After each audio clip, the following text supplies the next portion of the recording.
आज के वीडियो में आप सीखेंगे बेल्ट साड़ी किस तरह से रेडी की जाती है। 15 से 20 मिनट में आप इसे स्टिच कर लोगे। उसके बाद जब भी आपने पार्टी या फंक्शन अटेंड करना है, इस तरह से हुक लगानी है और आपकी साड़ी बिल्कुल रेडी हो जाएगी।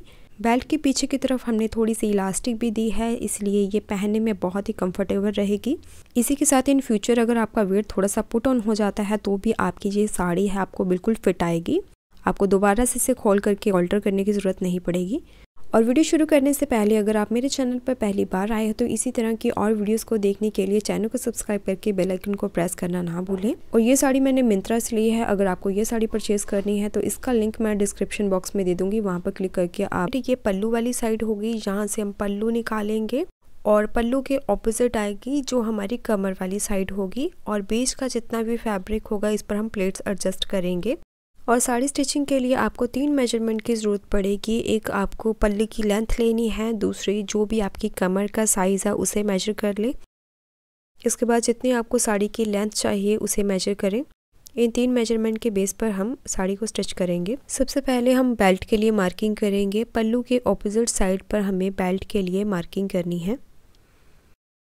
इसके लिए जो भी आपकी कमर का साइज़ है, यानी कि जहाँ पर आप साड़ी कैरी करोगे वहाँ से आपने मेजर कर लेना है इस तरह से गोलाई में।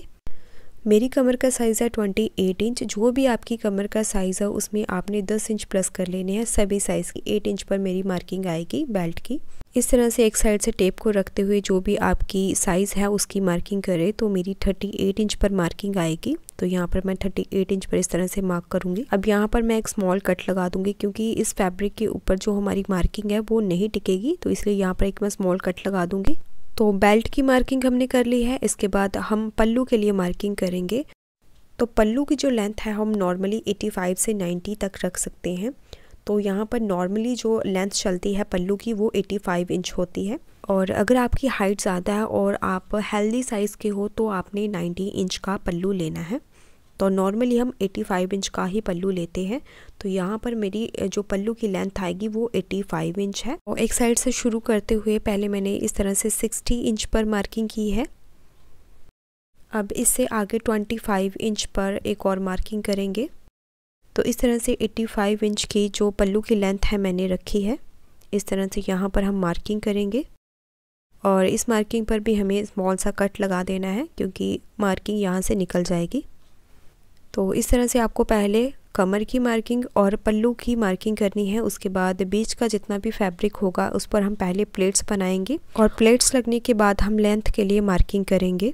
अब जो बेल्ट की मार्किंग हमने की है यहाँ से हम प्लेट्स बनाना शुरू करेंगे। इस तरह से पहली प्लेट यहाँ से हमने शुरू करनी है और पहली प्लेट का जो साइज़ है वो हम 8 से 9 इंच तक रखेंगे इस तरह से।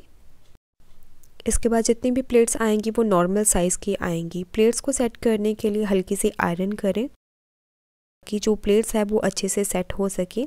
बिल्कुल इसी स्टेप को फॉलो करते हुए जहाँ तक हमने मार्किंग की थी वहाँ तक हमें इन प्लेट्स को सेट करना है। और सभी प्लेट्स को इस तरह से फोल्ड करते हुए पहले उसे आयरन करें और उसके बाद पिन के साथ इसे सिक्योर करते हुए इन प्लेट्स को हमें सेट करना है।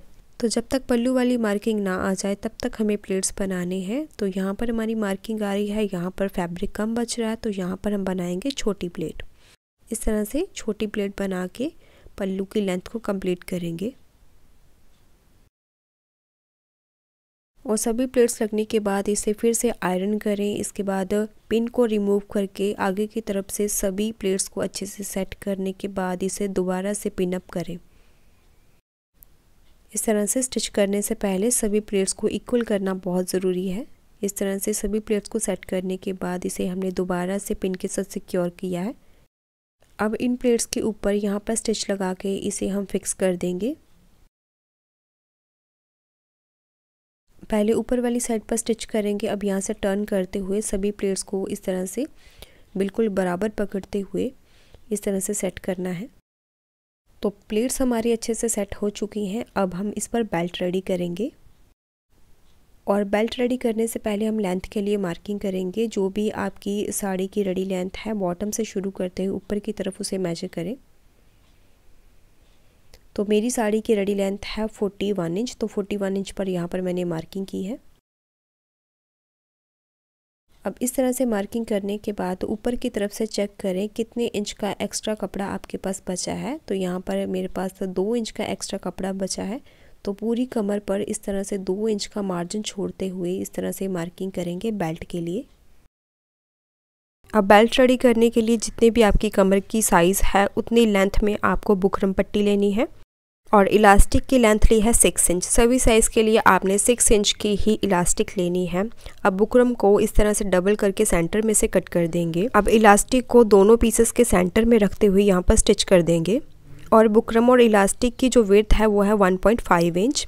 और बुकरम यहाँ पर आप कोई भी यूज़ कर सकते हैं, जो भी आपके पास अवेलेबल बुकरम पट्टी है उसी का आप यूज़ करके इस बेल्ट को रेडी करें।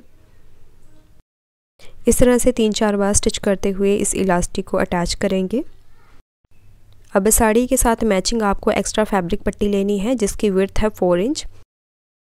आप कॉटन लाइनिंग फैब्रिक का भी यूज़ कर सकते हैं, जहाँ आपके पास कोई भी मैचिंग फैब्रिक है उसका यूज़ आप बेल्ट बनाने में कर सकते हैं।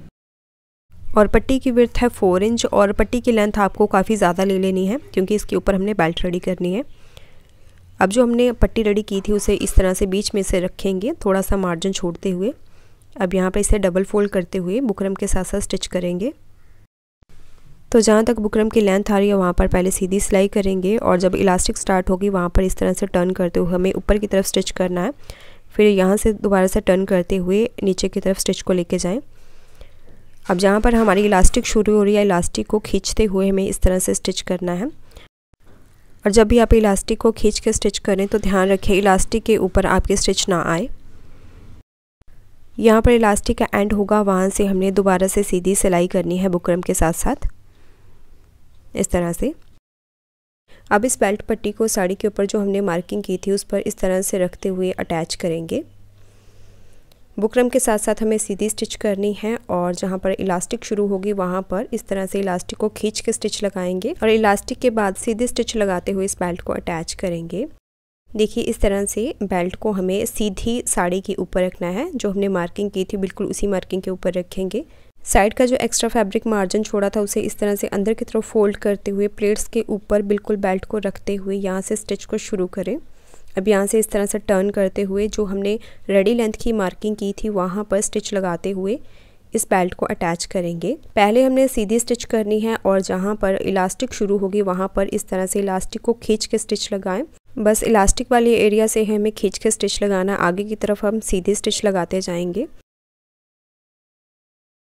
तो बेल्ट अटैच हो चुकी है। अब पट्टी को इस तरह से, तो हर एक चीज़ को मैंने डिटेल में बताने की कोशिश करी है। अगर फिर भी आपको कोई चीज़ समझ में ना आए तो उसके बारे में आप कमेंट करके मुझसे पूछ सकते हैं। तो यहाँ पर देखिए दोनों हुक हमने लगा दी है। अब इस पट्टी को हम उल्टी साइड पर फोल्ड करेंगे, इस तरह से पीछे की तरफ इसे इस तरह से फोल्ड करेंगे। अब यहाँ पर एक और चीज़ आपको बताना बहुत ज़रूरी है। इस साड़ी की जो लेंथ थी वो नॉर्मल लेंथ थी, यानी कि 43 प्लस इसकी लेंथ थी। और बेल्ट लगने के बाद इस फैब्रिक का जो एक्स्ट्रा कपड़ा था वो इस तरह से अंदर की तरफ फोल्ड हो जाएगा। पर अगर आपकी साड़ी की लेंथ ज़्यादा है तो फोल्डिंग करने के बाद बेल्ट की यहाँ पर जो एक्स्ट्रा कपड़ा है वो बाहर की तरफ दिखेगा, तो उस फैब्रिक को आपने कट नहीं करना है। और साड़ी स्टिचिंग पर ये वीडियो मैंने आपके साथ पहले शेयर की थी, इस वीडियो को आप ज़रूर देख लेना, क्योंकि जो एक्स्ट्रा कपड़ा था उस साड़ी में बहुत ज़्यादा था, तो उसे हमने कट नहीं करना है। क्योंकि अगर आपको दोबारा से साड़ी को रीयूज़ करना हो किसी ड्रेस या फिर आपको बेल्ट बाद में निकालनी हो तो उससे आपकी साड़ी ख़राब नहीं होगी, इसीलिए जो एक्स्ट्रा कपड़ा होगा उसे कट ना करें। और साड़ी स्टिचिंग से पहले ये वाली वीडियो भी आप ज़रूर देख लें, आपके लिए काफ़ी हेल्पफुल होगी। इसका लिंक मैं डिस्क्रिप्शन बॉक्स में दे दूँगी, वहाँ पर क्लिक करके आप वीडियो को देख सकते हैं। फोल्डिंग के बाद बुकरम के बिल्कुल साथ साथ हमें स्टिच करना है। इस तरह से पहले सीधी सिलाई करेंगे और यहाँ पर इलास्टिक शुरू होगी वहाँ पर इस तरह से खींच कर स्टिच करेंगे। और यहाँ पर भी जहाँ तक इलास्टिक है वहीं तक खींचेंगे, आगे की तरफ हमें खींचने की ज़रूरत नहीं है। अब अंदर वाली साइड पर पिको जहाँ फोल्डिंग कर दे। तो ये देखिए कितनी आसानी और फिनिशिंग के साथ इस बेल्ट को हमने रेडी किया है। अब बेल्ट पर हमें हुकाई अटैच करनी है। इसके लिए जो भी आपकी कमर का साइज़ है उसमें 2 इंच माइनस करने के बाद यहाँ पर मार्किंग करेंगे। तो मेरा साइज़ है 28 इंच, 2 इंच कम करने के बाद 26 इंच पर मैंने हुकाई के लिए मार्किंग की है। अब इस तरह से हुक और मार्किंग को बिल्कुल बराबर रखते हुए दूसरे हुकाई के लिए भी मार्किंग करेंगे। इस तरह से दूसरे हुक के बिल्कुल सामने ये वाली मार्किंग कर लें। अब इन दोनों मार्किंग के ऊपर हम हुकाई को इस तरह से फिक्स करेंगे। तो दोनों हुकाई लगने के बाद ये बेल्ट साड़ी हमारी बिल्कुल रेडी है। और